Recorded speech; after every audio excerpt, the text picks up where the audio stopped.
So we're in the middle of the Helula of Moshe Rabbenu. We're about to light the nefesh of Moshe Rabbenu. And I was just explaining to everybody over here that there's a very, very sad story that's connected to Moshe and Purim through Shaul HaMelech, who was the great-grandfather of Esther HaMalka. I just want to let you guys know, Esther is not a Jewish name. It's a Persian name. The Midrash says it comes from the word istahar. It's Persian for istahar. Her code word when she was inside the king's palace was istahar, because she wouldn't say who she was. And of course, the Gemara says many interesting points about Esther, but I want to stick to Moshe because today says Hilula Shiva Ba'adar. Today, mamash, all the brachot, all the yeshuot are open. All the yeshuot are open because the one person in the Jewish nation, in the Jewish history, that was able to save the Jews from sudden death was Moshe Rabbenu. Through an interaction with God, that should give you goosebumps. Through an interaction with God, and we see in this week's parasha the humbleness of Moshe Rabbenu. It's unbelievable. And if you look inside the Torah, it says Vayikra el Moshe, and the aleph is really small. It's a small aleph because he was so embarrassed that it says in the Torah that God called out to him as if God needed him. And he wanted to compare himself to Bilam. What does it say by Bilam? Vayikar el Bilam. Not Vayikra. Vayikar. What's Vayikra? It happened to be that God spoke to Bilam. So Moshe said, I'm the same as him. Also, Vayikar el Moshe. Hashem says, no, not Vayikar el Moshe. Vayikra el Moshe. So Hashem said, so what did Moshe do? He made a small aleph. To imagine that a human being could say to Hashem, let's make a pshara. Let's make an agreement. Let's come to an agreement. I won't make a big aleph, I'll make a small aleph. You know, a person in the back of the shul, what is he going to read? Vayikar. A person who's reading the Torah is going to read Vayikra. And so what's the story that I want to say, which is a sad story? Everybody has to know this because we read this in the Haftarah, right, in Sukkot. And we have a tradition that Gog Magog is supposed to happen during Sukkot. It's a tradition. And the last day of Sukkot, Gog Magog is supposed to start. And the rabbis put a specific Haftarah in Hoshana Rabbah, the last day of Sukkot, so we should read it and fix the Gog Magog. What's the Haftarah? King David kills Goliath, and Shaul promises his older daughter to King David. Her name was Meirav. Nice name, no? Meirav. It's an Israeli name. People, Israeli today use it. It's not a good name to call your daughter. Meirav. He kills Goliath. David HaMelech comes to Shaul. He kills him, right? And the crazy thing was, when he kills Goliath, Goliath was a giant. He was about 14 to 15 feet tall. David was a very short man. Not athletically adept to cutting off Goliath's head. Especially Goliath had a very weird looking sword, like a sheath. Like a scythe. And he didn't know how to cut off Goliath's head. So comes a guy called Uriah. And this Uriah tells David, I'm gonna cut off the head for you. Since you're gonna be the king's son-in-law, tell him to give me a certain girl for me to marry. Who does he ask for? Some girl called Bathsheba. David doesn't know who this Bathsheba even is. He has no idea that Bathsheba is his real soulmate. From here we learn that a guy could lose his own soulmate with his own hands. He could give his own soulmate to another guy. He promises Uriah, help me out, help me cut this guy's head off. I'm going to give you this girl Bathsheba. He has no idea Bathsheba is his true soulmate from the 6 days of creation. That doesn't mean he loved her. That's what it was, though. And he cut off his head. He gave it to David. David picks up his head. The Jews won the war. Uriah marries Bathsheba. Very sad day, because that's the sin that David falls in when he kills Uriah to get Bathsheba back. But he himself, that's the irony in the whole story. He himself gave Bathsheba to Uriah. Okay? Shaul promises Meirav to David, but Shaul, he regrets making this promise, because for some reason, when a person gets into power and you feel like somebody else is a competition, you want to just get rid of him. So what does Shaul do? He says, David, if you want to marry my daughter Meirav, I'm making another stipulation. You have to bring me, it's going to sound to you guys a little funny, but everybody here is adults. You have to bring me 100 brits, 100 yasods of the Plishtim, of Palestinians. Bring me 100 of them. So you gotta, when you kill them, you cut it off, you gotta bring me a box, full of your a trophy. Shaul is thinking he's gonna go out to war. How in the world are you gonna kill 100 men by yourself? You're strong, but how strong can you be? He's gonna die in the way. But David HaMelech, Chabad, Chayale Bet David. They say Chabad stands for Chokhmah Bina Vedat. Today somebody told me no, Chabad stands for Chayale Bet David, the soldiers of David HaMelech. He comes with but by the time he comes back, Shaul didn't think he would come back alive. He already married Meirav to another guy. David HaMelech gets a little, upset. I didn't want to say that word, but yes. And but he didn't count on the fact that Michal, the younger sister, falls in love with him. Now, something very interesting you guys should know in Shalom Bait, in general, we could learn from the story. The Torah says that David HaMelech only loved one of his wives. He had 18 wives. And the Torah says that he called her Eglah. What's Eglah? Marriage. Not guspa. How do you say calf? Gosole. Like my small calf. Today we call the guys call their wives baby. Back then they called them Eglah. That was the code word. Eglah, yeah, like a small. Don't say it's your wife though. No, it doesn't work these days. That was back then. That was back then. Yeah. Yeah. Not today. You calling me a cow? No. Back then, that's what it worked. That's what worked. So he used to call her Eglah. Now, what's mind-boggling that he knew Bathsheba was his soulmate from the 6 days of creation. He did not love her. It's mind-boggling. How do you know that she's your soulmate from the 6 days of creation and you don't love her? He loved only Michal. Eglah was really who? Why did he love Michal? Because she loved him. The Torah says the only woman the Torah records that loved a guy was Michal.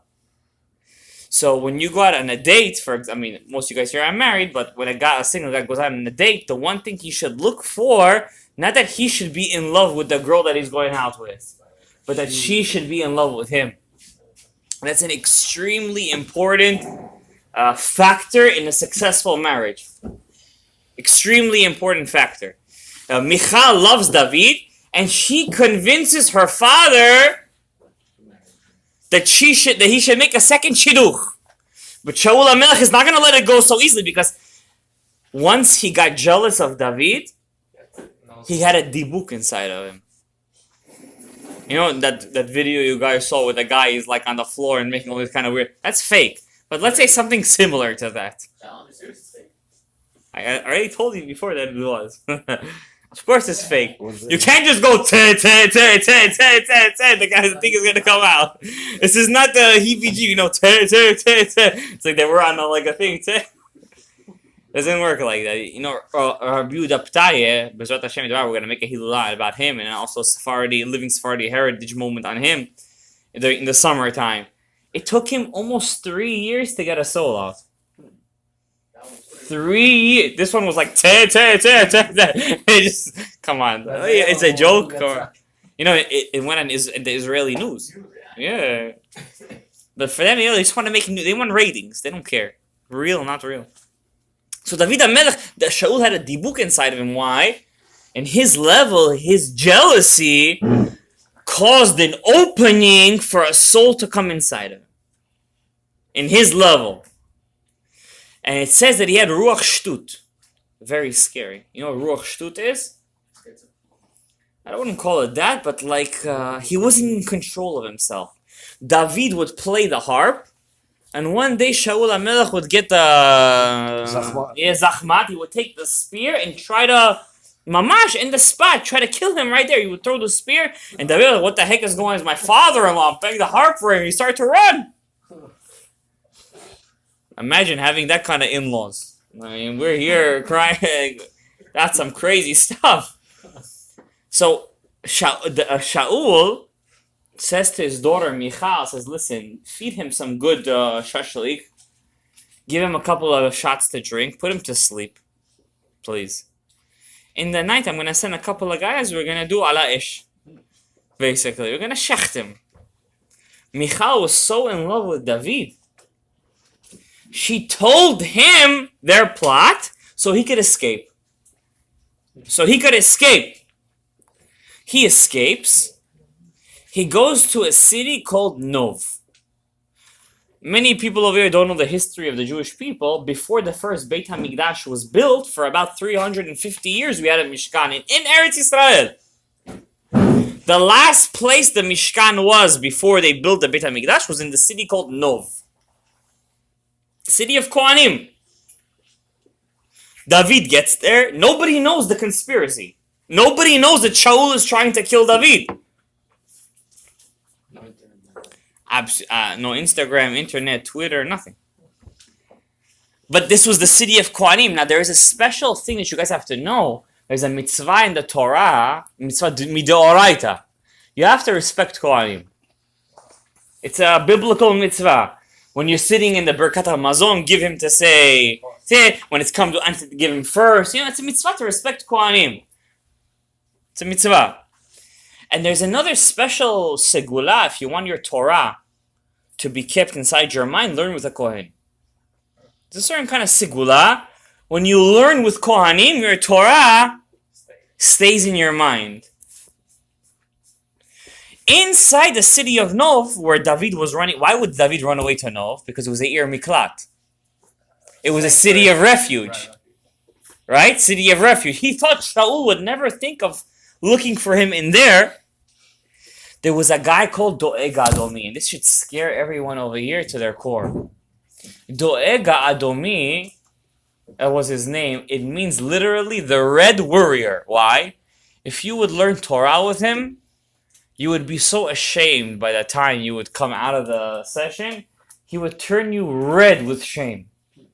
You would be so embarrassed. You would think you're in first grade. The guy was so smart. Sometimes, some rabbis, they go to weddings, this, that, every person is trying to show that he knows more than the other one. And the other rabbi, he's a bechorek, he gets embarrassed, this, that. Maybe that wasn't his moment.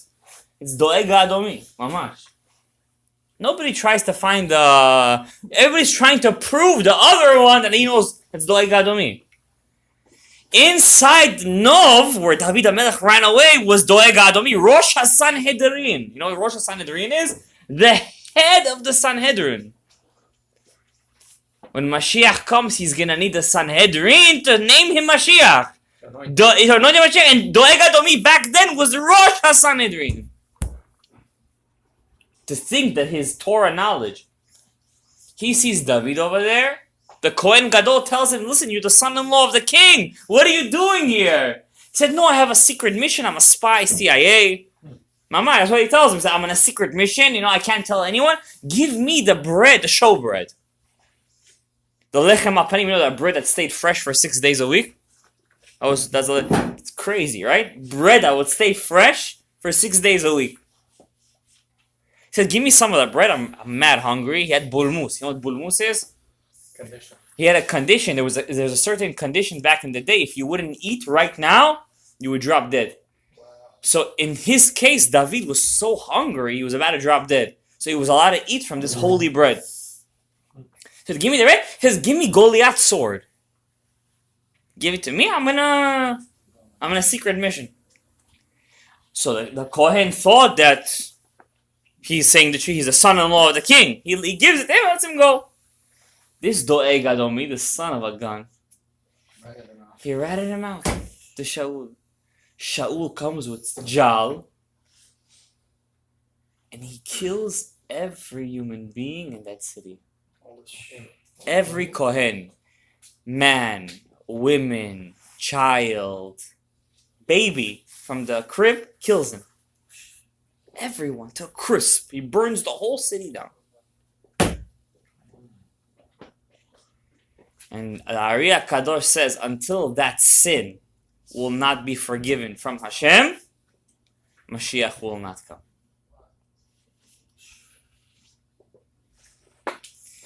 Adam Harishon sin, it's finished. It's been like 5,000 something years. I mean, come on. Yeah. Grudge. I mean, we've done a lot of work. It's Cain's sin. I mean, it's not so far along from Adam. It's been like 4,000 something years at least. It's done. The city of Nov, that sin, is not going to be forgiven until the last second of Mashiach is going to come. And the Ari Kadosh says, the Pasuk says, listen very carefully, Od Hayom. Hayom. What's the first letter of Hayom? Hey. Benov. What's Benov? What's the first letter? Bet. Hey, Bet. La'amod. What's La'amod? Lamed. Hey, Bet. Lamed spells out Hevel. Just how Cain killed Hevel, Shaul killed the city of Nov. Moshe Rabbenu, Gul of Hevel. So he had it in his power to fix the death of Hevel to its core. But what happened? A soul that has the power to hold in its 600,000 sources, roots, cannot get fixed in one shot. It's impossible. Not in one lifetime, even if it's 120 years. So Moshe Rabbenu died, and God told him right before his death, V'kama amazeh v'zana acharei Elohim acherim. This nation, what does it mean, this nation? These same people will get up one day and they will cheat on me with another nation. And you will be amongst them. So the Ari Kadosh says, the same people that were with Moshe in the desert are the same people that will bring him back at the end of days. That means Mashiach is who? Moshe. And that's what the Pasuk says, Ad ki yavo, Yaakov told Yehuda, Ad ki yavo Shiloh. Who's Shiloh? Shiloh is the name of Mashiach. If you take the name Shiloh is what? Shin is how much? 300. Yud, 10. How much we have? 310. Lamed, 30. 310 plus 30 is how much? 340. Hey is how much? 5. 340 plus 5? How much is Moshe? Mem, 40, 300, 340. Moshe, 340. Ad ki yavo Shiloh, ze Moshe. Velo yikhat amim. Who was Moshe Rabbeinu's grandfather, Kehat? Now what's going to be the issue? I'm going to tell you guys a secret of secrets. We didn't even light one candle yet and we're already revealing too many secrets. When Moshe Rabbeinu came to the Jewish people in the desert, and he said, I'm coming to Lig'ol etchem, to redeem you. Now could you imagine a nation that's been in Galut for 210 years? They have houses, Pardesim, Ganot, Avodot, they had buildings in Pitom Ramses. Don't think all the Jews were slaves. Trust me, there were slaves, and there were people inside the Armon, they were governor. Yeah, just like today. Kushner, Shmushner, you know? There was a katava, there was a thing. Kushner gone rogue in Saudi Arabia. Everybody's going crazy. Kushner gone rogue. Mazal tov. And Moshe Rabbeinu comes to the Jewish people and he's like, Pakod pakad etchem. God has come for me to send you out. Who the heck are you, son? Who are you? I want to know. Who are you? You're an 80-year-old OG. You have no money, no power. You're a criminal of the court. Who's gonna believe? Moshe Rabbenu takes water, hamsha lamlam, turns into blood. Hello, we're in Egypt. Kids over here could do that. You understand what I'm saying? He puts his hand in, leprosy. Are you kidding me? Like, it's like baby stuff in Egypt. Like, this is what they did for a living. Nobody believed him. You know who believed him? The beggars. The guys who were sitting, give me $1, give me a this. 80% of Jews didn't leave Egypt.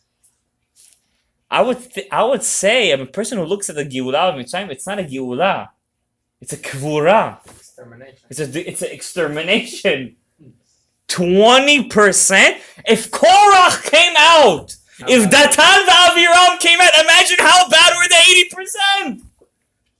Unbelievably bad. Like, they were bad. It must have been really bad. If Datan Aviram came out, imagine how were the 80%? So I was thinking for Moshe Rabbenu to come right now back. And to be Goel Otanu, to take us out of this galut. He's going to have to come back, and this time he's not going to do any miracles. Maybe that's the secret. Because with the miracles, we didn't believe him. With the miracles, we didn't care. With the miracles, he didn't mean anything. Maybe this time he has to do it without the miracles. And we're in a generation where there's no Gdolim left. Rav Ovadia passed away, Rav Stein passed away, Rav Elyashiv passed away. I mean, who do we have left? Rav Chaim Kanievsky. I mean, could you really say, are we such a lowly generation? We have one Gadol? Seriously? Is it that bad? It's sad to think of it. It's very sad. And we come to the Helula of Moshe Rabbenu, and we say, Rabbi Isai, it's time for us to make a change. And everybody's yelling, send your kids to yeshiva, send your... Moshe Rabbenu didn't go to yeshiva. You know where his chinuch started? At home. At home. What about the chinuch that we give our kids at home? He grew up in Paro's house. There was an avodah zarah at every corner. You know which kind? The worst. One kid in my class, he was telling me he saw the movie called Gods of Egypt.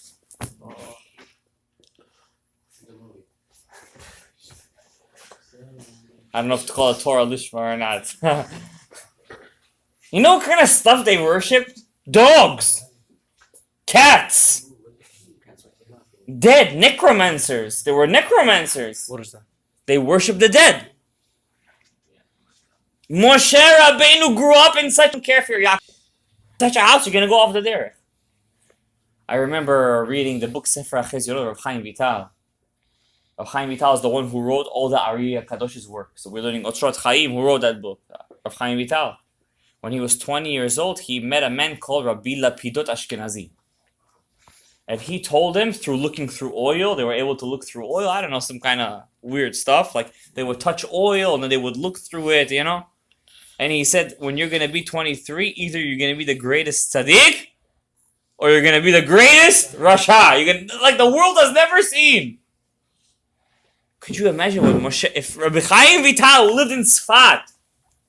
I was reading somebody gave me the book of the Rav Yosef Karo, the writer of the Shulchan Aruch. He wrote a book, like he had a Magid, an angel come to him, and he writes in that book that how did God allow Esther to fall in the hands of one of the worst anti-Semites in Jewish history. Achashverosh was a very bad anti-Semite.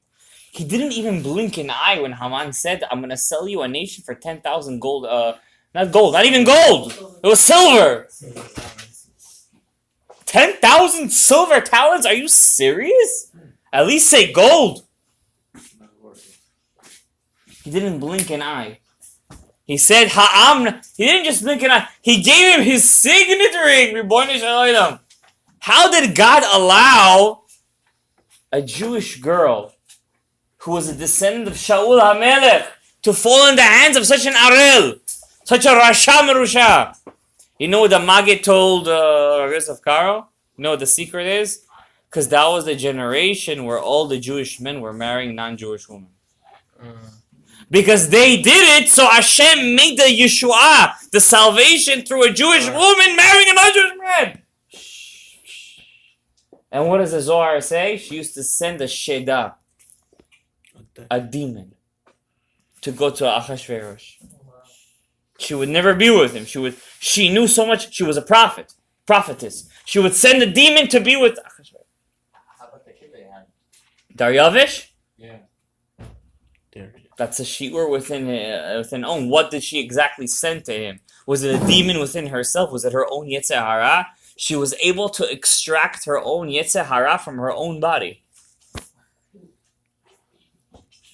I can't explain to you right now. It's something to do with Hoshana Rabbah, your shadow that's on top of you.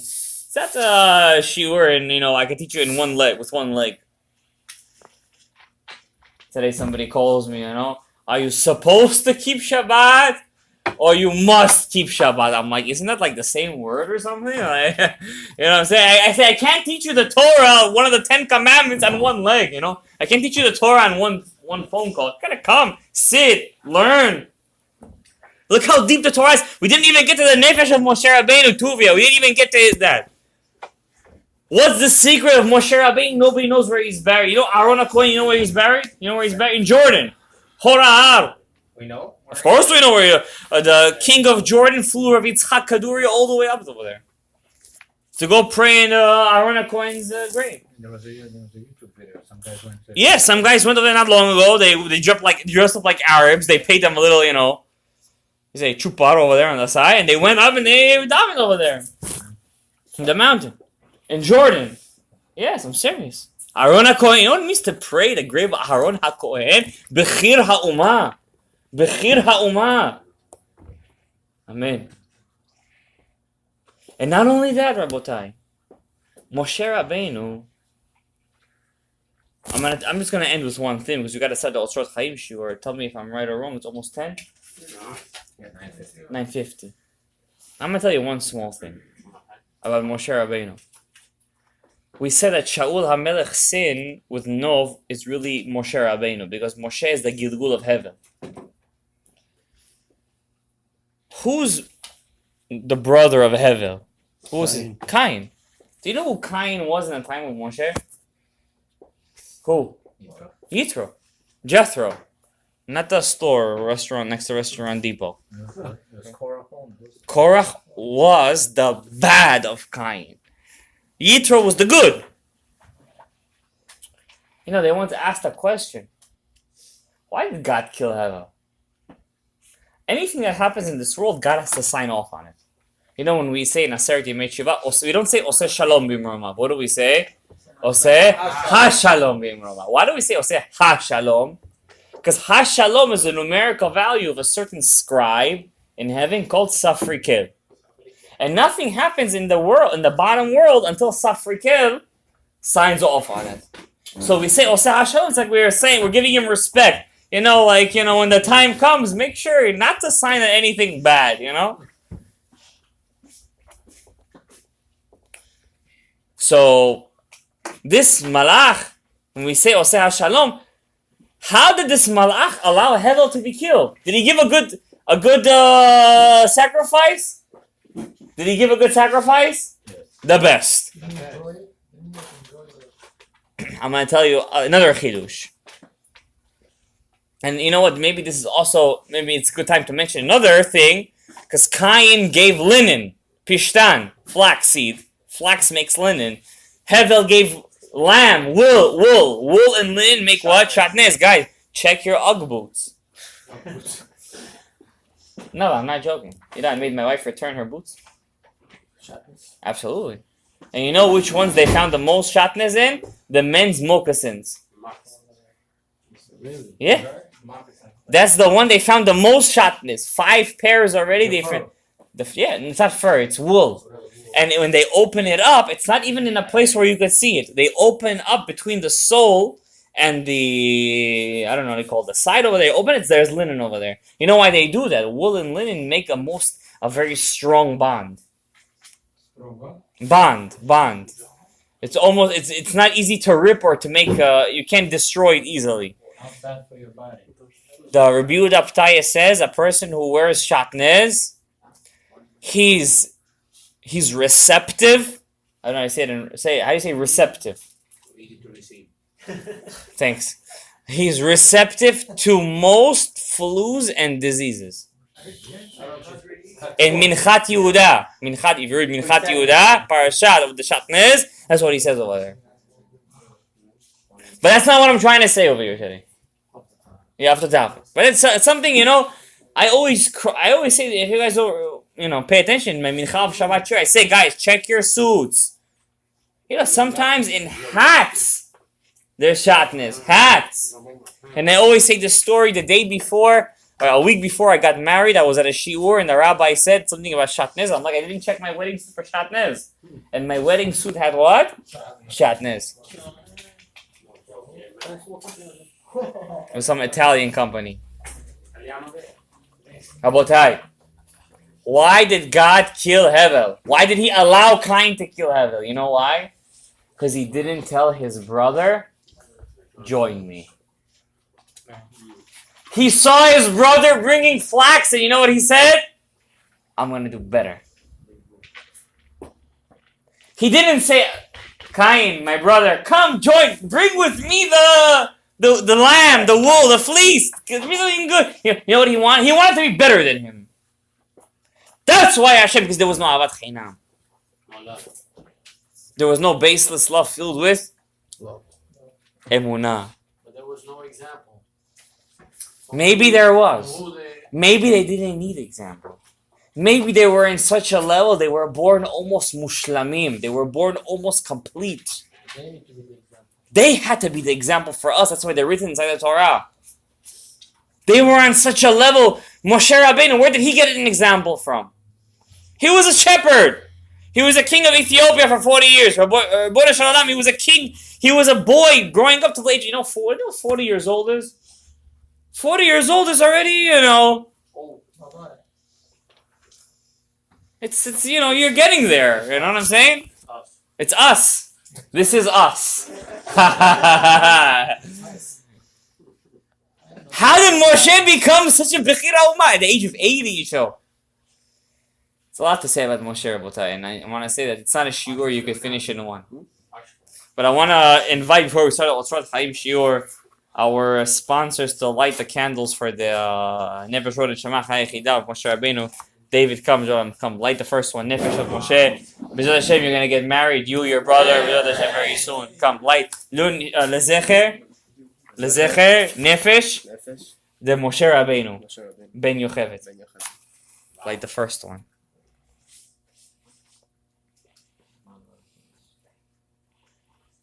Next, I want to ask our second sponsor, Moshe Chaim, come light the Ruach of Moshe Rabbenu. You just said the story about David and Moshe. Yeah. David and Moshe. Wow. Only from Hashem these things come. It's Torah Lishma. You said nothing for no reason. Nothing is wrong. Absolutely. Ruach, the Moshe Rabbenu. Oh, you have good kavanot, hatzlacha, bracha. Okay. The third one I want to ask, my good friend over here, Shlomo, because Shlomo ben David, we got to continue the line, Also because you made such a beautiful Leshem thing, I got so many compliments on that thing. I used it on Shabbat. When I used it on Shabbat, I had such kind of ilui neshama, you know what I'm saying? When I used that thing, I said the menorah, tehorah, you know what I'm saying? Neshama de Moshe Rabbenu. It was made with good kavanah. Yeah, absolutely. Neshama de Moshe Rabbenu. De Moshe Rabbenu. Yeah. Ben Yocheved. Ben Yocheved, yeah. It's Tzaddik Yesod Olam.